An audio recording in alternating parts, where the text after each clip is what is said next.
كفتة داود باشا كفتة صحية جدا، هنعملها النهاردة على نظام الطيبات، وكمان من غير توابل، من غير توم، من غير بصل. يعني مش هتتعبي لما تاكليها او مش هتتعب لما تاكلها. اللهم صل وسلم وبارك على سيدنا محمد صلى الله عليه وسلم.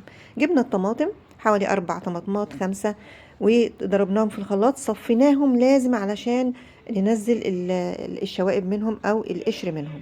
تمام. حطيت بقى زيت زيتون من غير توم، من غير بصل، من غير اي حاجة، زيت زيتون فقط على النار. وبدأت احط الطماطم بتاعتي اللي متصفية، شوية ملح، شوية سكر عشان الحموضة، وشوية كده من الصلصة البيوريه علشان نغمقها سنة، علشان الطماطم طبعا بتكونش غامقة. عندي هنا عيش الحبة الكاملة، علشان هحطه هنا، انا هبله مية وهحطه على اللحمة عشان تكون متماسكة، ما تفصلش مني ولا تتفتح في الزيت. انا هنا بعمل تيست كده لعيش الحبه الكامله، حطيته في الميه وبدات ان انا اشوفه بيفرول في ايدي ولا لا، داب في الميه ولا لا. لو لقيته عمل كده ما كورش معايا، ولا عمل زي الجلوتين كده، ولا عمل زي المطه كده، لا يبقى خلاص كده تمام. شايفين مفرول ازاي؟ كده عيش الحبه الكامله تمام معايا، اطمن وانا حطاه على الاكل بتاعي. تمام. بدأت هنا اللحمة بتاعتي في الكبة، حطيت عليها ملح، حطيت عليها العيش بتاعي وضربتها كويس قوي من غير اي توابل خالص.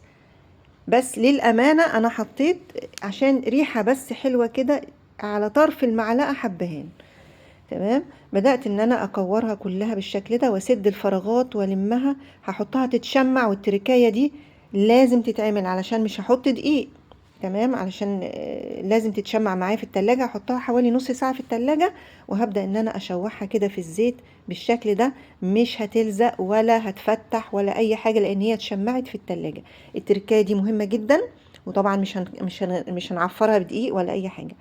مكان بقى ما حمرت الكفتة بتاعتي، حطيت بطاطس، هشوح البطاطس كده، مش هسويها، بس تشويحة كده تاخد لون بسيط خالص.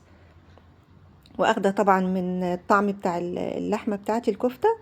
بدأت ان انا احطها في صينية مدورة او صينية مستطيلة، اي حاجة انتي تحبيها.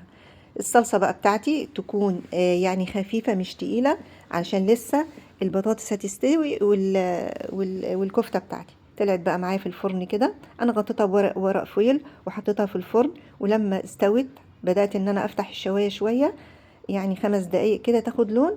وادي كفتة داود باشا، كفتة البشوات، كفتة البهوات، كفتة الناس الجميلة كلها. تمام. طلعت معايا بالشكل دوت، وبالهنا والشفا، صحتين وعافية عليكم.